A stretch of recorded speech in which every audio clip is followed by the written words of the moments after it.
The unlit lamp. The silence in Anya's small, one-room apartment was often the loudest sound she heard. At 22, she was carving out a life for herself in the bustling city of Mumbai, a stark contrast to the quiet village she had left behind. Her parents, simple farmers, had pooled their meager savings to send her here, their hopes pinned on her to escape the relentless cycle of poverty. Anya worked 2 jobs, sometimes 3, just to make ends meet. Her mornings began at 5 a.m.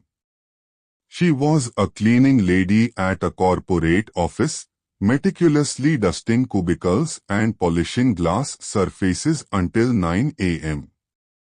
The air conditioning, a luxury she couldn't afford at home, often brought a shiver to her bones, a reminder of the vast disparity between her world and theirs.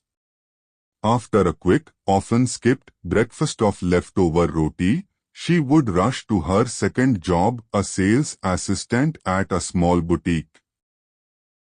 Here, she'd spend her afternoons folding clothes, arranging displays, and politely engaging with customers who often barely noticed her. The evenings were the hardest. Some nights, she'd tutor a neighbor's child in basic English and math, earning a little extra to buy vegetables for the week. Other nights, she'd take on tailoring work, stitching blouses and mending torn clothes under the dim glow of a single flickering bulb. The apartment itself was a testament to her resilience. A worn mat served as her bed, a small, battered trunk held her few belongings, and a single gas burner was her kitchen. There were days when hunger gnawed at her stomach, and loneliness became a physical ache. She missed her family fiercely, their laughter, the scent of fresh earth after rain, the simple comfort of their presence. But she never called them to complain. Instead, she painted a rosy picture of her life in the city. Her was bright and cheerful, masking the fatigue that perpetually clouded her eyes. One particularly harsh monsoon evening, the city came to a standstill. Heavy rains lashed against her window, and the power flickered and died.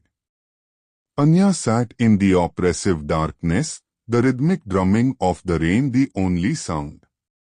A sudden wave of despair washed over her. She felt like the unlit lamp in her room, a flickering flame struggling to stay alive against the stone. Tears, hot and silent, streamed down her face. She thought of giving up, of packing her bags, and returning to the familiar comfort of her village. But then, a small voice inside her stirred. It was her mother's voice, echoing her words from years ago. Anya, a lamp may seem small, but even a tiny flame can dispel the greatest darkness. She wiped her tears, took a deep breath, and lit a match, the tiny flame casting dancing shadows on the walls. She pulled out a half-finished blouse, threaded her needle, and began to stitch.